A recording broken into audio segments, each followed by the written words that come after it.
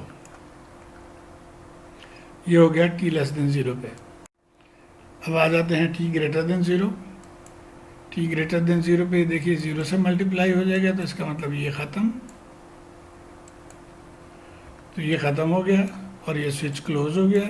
तो ये हमारा सेकंड बचा t ग्रेटर देन 0 पे। अब t ग्रेटर देन 0 पे हमने क्या निकालना है, यहाँ पे हम v इन्फिनिटी निकालेंगे। तो v इन्फिनिटी कई तरीके से निकाल सकते हैं। इसने ये किया कि ये आप देख रहे हैं दोनों पैरेलल में है, तो इनको दोनों को पैरेलल में सॉल्व करके, ये देखिए दोनों को 10 और 5 और ये बीच में कैपेसिटर को ओपन कर दिया और फिर इन दोनों को पैरेलल में सॉल्व कर लिया, विच इज़ 10/3 और फिर 3 से आप मल्टीप्लाई कर देंगे तो यहाँ पे वोल्टेज आ जाएगा, वही वोल्टेज यहाँ पे है। तो ये हमारा वोल्टेज आ गया V इन्फिनिटी इज़ 3 × 10/3 10 वोल्ट। आप चाहते तो डायरेक्ट भी कर सकते थे। यहाँ से आप देखिए 3 एम्पेयर करंट है and it is dividing into 10 ओम और 5 ओम, यानी 1 और 2 का रेशियो है। तो यहाँ पे 1 एम्पेयर जाएगा और यहाँ पे 2 एम्पेयर करंट फ्लो करेगी। तो 10 × 1 10 वोल्ट डायरेक्ट यहाँ से भी आ सकता था। आप कहते हैं जी 2 एम्पेयर करंट इसमें से फ्लो करेगी, तो 2 × 5 तो तब भी 10 वोल्ट। तो कई तरीके से आप इसको निकाल सकते हैं। बहरहाल V इन्फिनिटी आ गया हमारे पास। अब हमने R इक्विवेलेंट, तब आइए R थेवेनिन या R इक्विवेलेंट के लिए, ये हमारा सर्किट था फॉर t ग्रेटर देन 0। अब यहाँ पे हम सोर्स को 0 कर देंगे। सोर्स करंट सोर्स को 0 करने के लिए उसको ओपन कर देते हैं, तो इसको हमने ओपन कर दिया। अब R इक्विवेलेंट अगर आप देखें तो ये हमारा कैपेसिटर है, इसके दोनों तरफ एक 5 ओम है इधर और 10 ओम यहाँ पे है, तो इन दोनों को पैरेलल जो है वो हमारा R इक्विवेलेंट बनता है। तो R इक्विवेलेंट या R Thevenin 5 parallel 10 is equal to 10/3 ohm. अब टॉ निकाल लेंगे R थेवेनिन C, तो 10/3 और C की वैल्यू 0.2 है, तो 2/3 सेकेंड आ गया। अब आप इक्वेशन में डालें, इस इक्वेशन में ये तमाम वैल्यूज डाल दिया हमने, तो ये VT निकल है हमारे पास। तो ये कंप्लीट सोल्यूशन है कि t लेस देन 0 पे ये 20 था और t ग्रेटर देन 0 पे ये इक्वेशन। अब आइए I की तरफ। अब यहाँ वही चीज़ है कि I is V-V/R, negative sign, क्योंकि ये इस करंट की वजह से यहाँ पे जब ये करंट एंटर करे इसमें, तो यहाँ पे पॉजिटिव और यहाँ पे नेगेटिव होना चाहिए, जबकि यहाँ ऊपर पॉजिटिव और नीचे नेगेटिव है। तो इसका मतलब ये है कि ये उल्टा है, इसलिए हमने यहाँ पे माइनस साइन डालना है। तो -V/R और माइनस V ये हमारे पास वैल्यू है, यहाँ से हमने लिया। R है हमारा 5 ओम, तो ये करंट इक्वेशन आ गया। और इसको भी complete solution, t less than 0 पे 0 है और t ग्रेटर देन 0 पे ये वैल्यू है। तो उम्मीद है आप को समझ आ गई होगी किस तरह से ये प्रॉब्लम्स जो है उसको सॉल्व करते हैं। शुक्रिया।